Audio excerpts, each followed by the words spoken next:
ಶ್ರೀಲಂಕಾ ವಿರುದ್ಧ ಮೊದಲ ಟೆಸ್ಟ್ ಪಂದ್ಯವನ್ನ ಗೆದ್ದಿರುವಂತ ಭಾರತ ಎರಡನೇ ಪಂದ್ಯಕ್ಕೆ ಸಿದ್ಧವಾಗ್ತಾ ಇದೆ. ಭಾನುವಾರ ಕೊಲಂಬೋ ಮೈದಾನದಲ್ಲಿ ಪಂದ್ಯ ನಡೆಯಲಿದೆ. ಈ ಮ್ಯಾಚ್ನು ಕೂಡ ಗೆದ್ದು ಕ್ಲೀನ್ ಸ್ವೀಪ್ ಟಾರ್ಗೆಟ್ ನಲ್ಲಿರುವಂತ ಭಾರತ ಪ್ಲೇಯಿಂಗ್ 11 ನಲ್ಲಿ ಒಂದು ಬದಲಾವಣೆ ಮಾಡುವಂತ ಸಾಧ್ಯತೆಗಳಿದೆ. ಹಾಗಾದ್ರೆ ಬ್ಯಾಟಿಂಗ್ ಆರ್ಡರ್ ಹೇಗಿರುತ್ತೆ? ಬೌಲಿಂಗ್ ಯೂನಿಟ್ ಬದಲಾವಣೆ ಇದೆಯಾ? ಪಿಚ್ ಹೇಗಿದೆ? ಈ ಬಗ್ಗೆ ಹೇಳ್ತೇನೆ. ನಾನು ಶಾಂತ. ನೀವು ಸುದ್ದಿಯಾನದ ಸಬ್ಸ್ಕ್ರೈಬರ್ ಆಗೋದಿಕ್ಕೆ ಮರಿಬೇಡಿ. ಭಾರತ ಮತ್ತು ಶ್ರೀಲಂಕಾ ನಡುವಿನ ಎರಡನೇ ಟೆಸ್ಟ್ ಪಂದ್ಯ ಭಾನುವಾರದಿಂದ ಸಿಂಹಳಿ ಸ್ಪೋರ್ಟ್ಸ್ ಕ್ಲಬ್ ಮೈದಾನದಲ್ಲಿ ನಡೆಯಲಿದೆ. ಈಗಾಗಲೇ 2 ಪಂದ್ಯಗಳ ಸರಣಿಯಲ್ಲಿ ಟೀಂ ಇಂಡಿಯಾ 1-0 ಅಂತರದಲ್ಲಿ ಲೀಡ್ನಲ್ಲಿದೆ. WTC 2025-27 ಸೈಕಲ್ನಲ್ಲಿ ಮತ್ತಷ್ಟು ಮುಂದಕ್ಕೆ ಹೋಗಬೇಕು ಅಂದ್ರೆ ಭಾರತ ಮಸ್ಟ್ ಅಂಡ್ ಶುಡ್ ಈ ಪಂದ್ಯವನ್ನು ಕೂಡ ಗೆಲ್ಲಲೇಬೇಕು. ಹೀಗಾಗಿ ಈ ಪಂದ್ಯಕ್ಕೂ ಕೂಡ ಬಲಿಷ್ಠ ಪ್ಲೇಯಿಂಗ್ 11 ಪಡೆಯನ್ನೇ ಕಣಕ್ಕಿಳಿಸಬೇಕು. ಆದ್ರೆ ಮೊದಲ ಪಂದ್ಯಕ್ಕೆ ಕಂಪೇರ್ ಮಾಡಿದ್ರೆ ಈ ಪಂದ್ಯಕ್ಕೆ ಒಂದು ಬದಲಾವಣೆಯನ್ನ ನಿರೀಕ್ಷೆ ಮಾಡಬೇಕಿದೆ. ಮೂವರು ವಿಕೆಟ್ ಕೀಪರ್ ಬ್ಯಾಟರ್ ಜೊತೆ ಮತ್ತೆ ಪ್ಲೇಯಿಂಗ್ 11. ಗಾಲಿಯಲ್ಲಿ ನಡೆದ ಮೊದಲ ಟೆಸ್ಟ್ ಮ್ಯಾಚ್ ಅಲ್ಲಿ ಭಾರತದ ಬ್ಯಾಟಿಂಗ್ ಹಾಗೆ ಬೌಲಿಂಗ್ ಎರಡೂ ಕೂಡ ಉತ್ತಮವಾಗಿತ್ತು.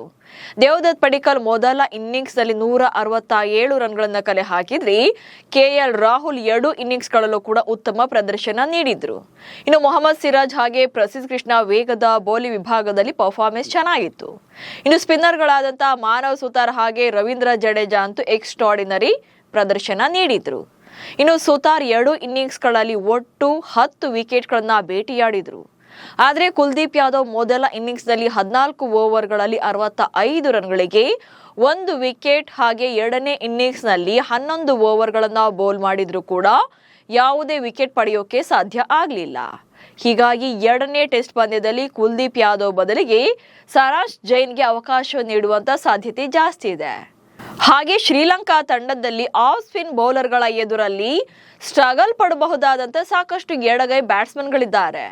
ಹೀಗಾಗಿ ಸರಾಜ್ ಜೈನ್ ಅವರನ್ನ ಭಾರತದ ಆಡುವ ಪ್ಲೇಯಿಂಗ್ 11ಗೆ ಸೇರಿಸಿಕೊಳ್ಳುವಂತ ಸಾಧ್ಯತೆಗಳಿದೆ. ಇನ್ನು ಸರಾಜ್ ಜೈನ್ ಚೆನ್ನಾಗಿ ಬ್ಯಾಟಿಂಗ್ ಕೂಡ ಮಾಡಬಹುದು. ಸರಾಜ್ ಜೈನ್ 54 ಪ್ರಥಮ ದರ್ಜೆ ಪಂದ್ಯಗಳನ್ನಾಡಿದ್ದಾರೆ. ಇದರಲ್ಲಿ 85 ಇನ್ನಿಂಗ್ಸ್ಗಳಲ್ಲಿ ಬ್ಯಾಟಿಂಗ್ ಕೂಡ ಮಾಡಿದ್ದು 2223 ರನ್ಗಳನ್ನ ಕಲೆ ಹಾಕಿದ್ದಾರೆ. ಹಾಗೆ 97 ಇನ್ನಿಂಗ್ಸ್ಗಳಲ್ಲಿ ಬೌಲಿಂಗ್ ಮಾಡಿ 188 ವಿಕೆಟ್ಗಳನ್ನ ತಗೊಂಡಿದ್ದಾರೆ. ಇಲ್ಲಿ ಸಂಭಾವ್ಯ ಪ್ಲೇಯಿಂಗ್ 11 ಹೇಗಿರಬಹುದು ಎರಡನೇ ಪಂದ್ಯಕ್ಕೆ ಅನ್ನೋದನ್ನ ನೋಡ್ತಾ ಹೋಗೋಣ. ಭಾರತದ ಪರ ಯಶಸ್ವಿ ಜೈಸ್ವಾಲ್ ಮತ್ತೊಮ್ಮೆ ಇನ್ನಿಂಗ್ಸ್ ಅನ್ನ ಆರಂಭ ಮಾಡ್ತಾರೆ. ಇಲ್ಲಿ ಶ್ರೀಲಂಕಾ ವಿರುದ್ಧದ ಎರಡನೇ ಟೆಸ್ಟ್ ಪಂದ್ಯದಲ್ಲೂ ಕೂಡ ಓಪನರ್ ಬ್ಯಾಟರ್ ಆಗಿ ಒನ್ ಸೈಡ್ ಯಶಸ್ವಿ ಜೈಸ್ವಾಲ್ ನಿಂತ್ಕೊಳ್ತಾರೆ. ಭಾರತದ ಟೆಸ್ಟ್ ಆರಂಭಿಕ ಆಟಗಾರರಾಗಿರುವಂತ ಯಶಸ್ವಿ ಜೈಸ್ವಾಲ್ ಇತ್ತೀಚೆಗೆ ಟೆಸ್ಟ್ ಮಾದರಿಯಲ್ಲಿ ಅತ್ಯುತ್ತಮ ಪ್ರದರ್ಶನ ಅಂತ ಬಂದಿಲ್ಲ. ಅದರಲ್ಲೂ ಕೂಡ ಕಳೆದ 8 ಇನ್ನಿಂಗ್ಸ್ಗಳಲ್ಲಿ ಕೇವಲ 1 ಅರ್ಧಶತಕ ಮಾತ್ರ ಬಂದಿರುವಂತದ್ದು. ಹೀಗಾಗಿ ಮತ್ತೆ ಫಾರ್ಮ್ಗೆ ಬರಬೇಕು, ಹಾಗೆ ಅತ್ಯುತ್ತಮ ಪ್ರದರ್ಶನ ನೀಡಬೇಕು ಅಂತೇಳಿ ಅವರು ಕೂಡ ಸ್ಟ್ರಗಲ್ ಪಡ್ತಾ ಇದ್ದಾರೆ. ಇನ್ನು ಗಾಲಿಯಲ್ಲಿ ಅವರ ಪರ್ಫಾರ್ಮೆನ್ಸ್ ಹೇಗಿತ್ತು ಅನ್ನೋದನ್ನ ನೋಡೋದಾದ್ರೆ ಮೊದಲ ಇನ್ನಿಂಗ್ಸ್ ನಲ್ಲಿ 32 ರನ್ಗಳನ್ನ ಕಲೆ ಹಾಕಿದ್ರು. ಇಂಥ ಟೈಮಲ್ಲಿ ಬ್ಯಾಡ್ ಲಕ್ ರನ್ಔಟ್ ಆಗಿ ವಿಕೆಟ್ ಅನ್ನು ಒಪ್ಪಿಸುವಂತ ಸಾಧ್ಯತೆಯಲ್ಲಿ ನಿರ್ಮಾಣ ಆಯಿತು. ಆನಂತರದಲ್ಲಿ ಎರಡನೇ ಇನ್ನಿಂಗ್ಸ್ ನಲ್ಲಿ ಖಾತೆ ತೆರೆಯೋಕ್ಕೂ ಕೂಡ ಸಾಧ್ಯ ಆಗಲಿಲ್ಲ. ಖಾತೆ ತೆರೆದು ರನ್ ಓಪನ್ ಮಾಡುವಷ್ಟರಲ್ಲಿ ಅವರು ವಿಕೆಟ್ ಅನ್ನು ಒಪ್ಪಿಸಿ ಸೇರ್ಕೊಳ್ತಾರೆ ಪೆವಿಲಿಯನ್ಗೆ. ಹೀಗಾಗಿ ಮೊದಲ ಪಂದ್ಯ ಅವ್ರ ಕಡೆಯಿಂದ ಬಿಗ್ ಇನ್ನಿಂಗ್ಸ್ ಅಂತ ಬಂದಿಲ್ಲ. ಹೀಗಾಗಿ ಎರಡನೇ ಮ್ಯಾಚ್ ಅಲ್ಲಿ ಕಂಬ್ಯಾಕ್ ನಿರೀಕ್ಷೆಯಲ್ಲಿ ಇರ್ತಾರೆ. ಇನ್ನು KL ರಾಹುಲ್ ಇಲ್ಲಿ ಯಶಸ್ವಿ ಜೈಸ್ವಾಲ್ ಜೊತೆ ಮತ್ತೊಬ್ಬ ಓಪನರ್ ಅಂದ್ರೆ ಅದು KL ರಾಹುಲ್, ನಮ್ಮ ಕನ್ನಡಿಗ. ಸಾಕಷ್ಟು ಅನುಭವ ಇರುವಂತಹ ಬ್ಯಾಟರ್. ಸದ್ಯ ಟೀಂ ಇಂಡಿಯಾದ ಟೆಸ್ಟ್ ತಂಡದಲ್ಲಿ ಸಾಕಷ್ಟು ಅನುಭವ ಇರುವಂತಹ ಬ್ಯಾಟರ್ ಅಂದ್ರೆ ಅದು ರಾಹುಲ್, ಹಿರಿಯ ಆಟಗಾರ. ಇನ್ನು ಭಾರತದ ತಂಡದಲ್ಲಿ ವೈಸ್ ಕ್ಯಾಪ್ಟನ್ ಕೂಡ ಆಗಿದ್ದಾರೆ. ಗಾಲಿಯಲ್ಲಿ ಶ್ರೀಲಂಕಾ ವಿರುದ್ಧ ನಡೆದಂತಹ ಫಸ್ಟ್ ಮ್ಯಾಚ್ ಅಲ್ಲಿ 2 ಇನ್ನಿಂಗ್ಸ್ಗಳಲ್ಲಿ ಅಂದ್ರೆ ಫಸ್ಟ್ ಇನ್ನಿಂಗ್ಸ್ ಅಲ್ಲಿ 87 ರನ್ಗಳ ಇನ್ನಿಂಗ್ಸ್ ಅನ್ನು ಆಡಿದ್ರು. ಹಾಗೆ ಎರಡನೇ ಇನ್ನಿಂಗ್ಸ್ ಅಲ್ಲಿ 37 ರನ್ಗಳನ್ನ ಕಲೆ ಹಾಕುವ ಮೂಲಕ ಉತ್ತಮ ಪ್ರದರ್ಶನ ನೀಡಿದ್ರು. ಹೀಗಾಗಿ ಈ ಪಂದ್ಯದಲ್ಲೂ ಅಂದ್ರೆ ಎರಡನೇ ಪಂದ್ಯದಲ್ಲೂ ಕೂಡ KL ಕಡೆಯಿಂದ ಉತ್ತಮ ಪ್ರದರ್ಶನವನ್ನ ನಿರೀಕ್ಷೆ ಮಾಡಬಹುದು. ಇನ್ನು ನಂಬರ್ 3 ನಲ್ಲಿ ಆಸ್ ಯೂಶುವಲ್ ದೇವದತ್ ಪಡಿಕ್ಕಲ್ ಬರ್ತಾರೆ. ಸಾಯಿ ಸುದರ್ಶನ್ ಬದಲಿಗೆ ರಿಪ್ಲೇಸ್ ಆಗಿ ಅವರನ್ನ ಪ್ಲೇಯಿಂಗ್ 11 ನಲ್ಲಿ ನಂಬರ್ 3 ಸ್ಲಾಟ್ಗೆ ಅವಕಾಶವನ್ನ ಕೊಟ್ಟಿರುವಂತದ್ದು BCCI.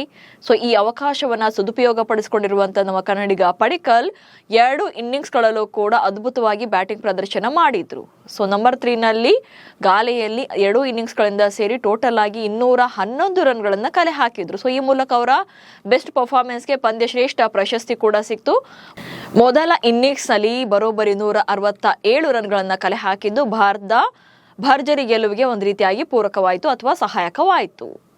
ಇನ್ನು ಶುಭ್ಮನ್ ಗಿಲ್ ನಂಬರ್ 4 ನಲ್ಲಿ ಟೀಮ್ ಇಂಡಿಯಾದ ಟೆಸ್ಟ್ ತಂಡದ ನಾಯಕ ಶುಭ್ಮನ್ ಗಿಲ್ ಬ್ಯಾಟಿಂಗ್ಗೆ ಬರ್ತಾರೆ. ಸೊ ಪ್ಲೇಯಿಂಗ್ 11 ನಲ್ಲಿ ಮಸ್ಟ್ ಅಂಡ್ ಶುಡ್ ಇದ್ದೇ ಇರ್ತಾರೆ. ಸೊ ಗಾಲಿಯಲ್ಲಿ ಅವರದು ಪರ್ಫಾರ್ಮೆನ್ಸ್ ಚೆನ್ನಾಗಿಲ್ಲ.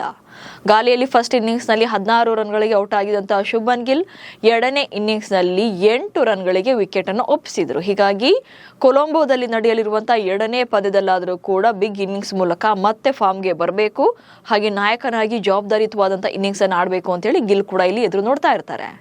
ಇನ್ನು ಅನಂತರದಲ್ಲಿ ರಿಷಬ್ ಪಂತ್ ಬರ್ತಾರೆ. ಸೊ ವಿಕೆಟ್ ಕೀಪರ್ ಬ್ಯಾಟರ್ ಆಗಿರುವಂತಹ ರಿಷಬ್ ಪಂತ್ ಟೆಸ್ಟ್ ಕ್ರಿಕೆಟ್ ನಲ್ಲಿ 100 ಸಿಕ್ಸರ್ಗಳನ್ನ ಬಾರಿಸಿದಂತ ದೇಶದ ಮೊದಲ ವಿಕೆಟ್ ಕೀಪರ್ ಎನ್ನುವಂತ ದಾಖಲೆ ಕೂಡ ಬರೆದಿದ್ದಾರೆ.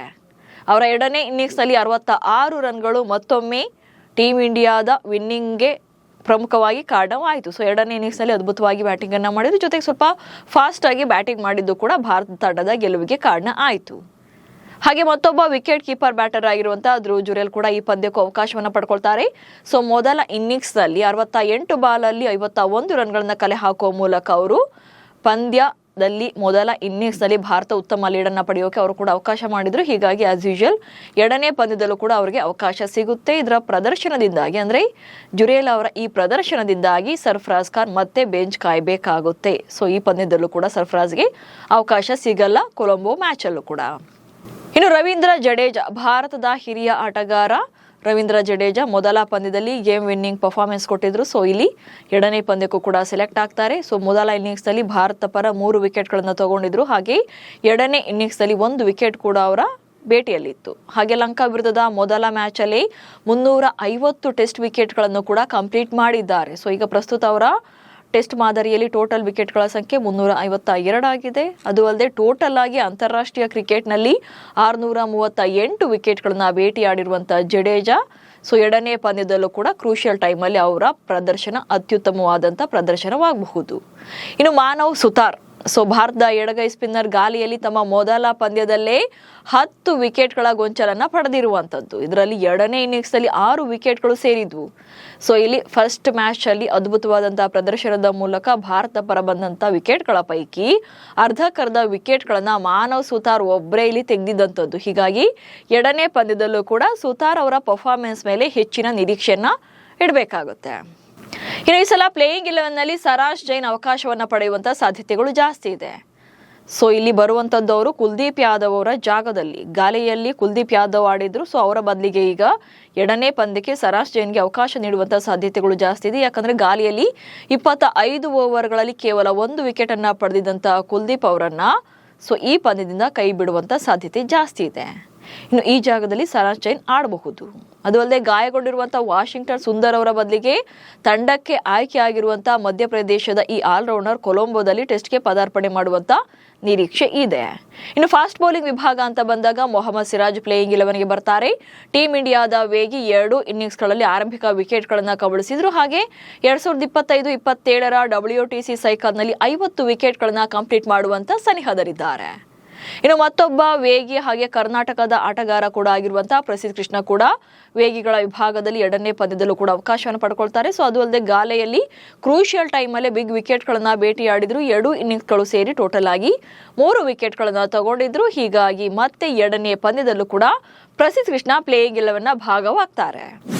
ಹೀಗೆ ಅಳೆದು ತೂಗಿ ಒಂದು ಬದಲಾವಣೆಯೊಂದಿಗೆ ಹಳೆ ಟೀಮ್ ಫೈನಲ್ ಮಾಡಬಹುದು.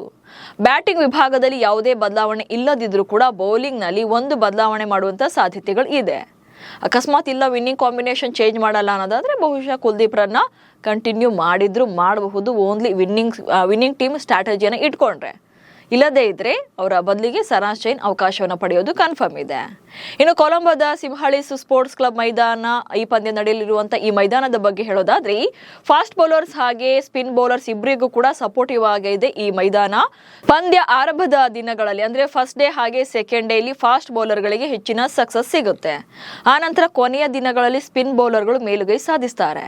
ಇನ್ನು ಬ್ಯಾಟಿಂಗು ಕೂಡ ಒಳ್ಳೆಯ ಸ್ಕೋರ್ ಅನ್ನು ನಿರೀಕ್ಷೆ ಮಾಡಬಹುದು. ಅದು ಅಲ್ಲದೆ ಟಾಸ್ ಗೆಲ್ಲುವಂತ ಯಾವುದೇ ತಂಡದ ನಾಯಕ ಸಾಮಾನ್ಯವಾಗಿ ಮೊದಲು ನಾವು ಬ್ಯಾಟಿಂಗ್ ಅನ್ನ ಮಾಡ್ತೀವಿ ಅಂತೇಳಿ ಚೂಸ್ ಮಾಡ್ಕೊಳ್ತಾರೆ. ಯಾಕಂದ್ರೆ ಮೊದಲ 2 ದಿನಗಳಲ್ಲಿ ಪಿಚ್ ಬ್ಯಾಟಿಂಗ್ಗೆ ಅನುಕೂಲವಾಗಿರುತ್ತೆ. ಕೊನೆಯ ದಿನಗಳಲ್ಲಿ ಪಿಚ್ ಸ್ಲೋ ಟ್ರ್ಯಾಕ್ ಆಗೋದ್ರಿಂದ ಸೊ 4ನೇ ಇನ್ನಿಂಗ್ಸ್ನಲ್ಲಿ ಚೇಸಿಂಗ್ ಮಾಡೋದು ಕಷ್ಟ ಆಗುತ್ತೆ. ಹೀಗಾಗಿ ಟಾಸ್ ಗೆದ್ದವರ ಫಸ್ಟ್ ಪ್ರಿಯಾರಿಟಿ ಬ್ಯಾಟಿಂಗ್ಗೆ ಆಗಿರುತ್ತೆ. ಹೀಗಾಗಿ ಕೊಲಂಬೋ ಪಂದ್ಯದಲ್ಲೂ ಕೂಡ ಬ್ಯಾಟಿಂಗ್ ವಿನ್ ಆಗುವಂತಹ ತಂಡಕ್ಕೆ ಅಡ್ವಾಂಟೇಜಸ್ ಜಾಸ್ತಿ ಇದೆ. ನಮಸ್ಕಾರ.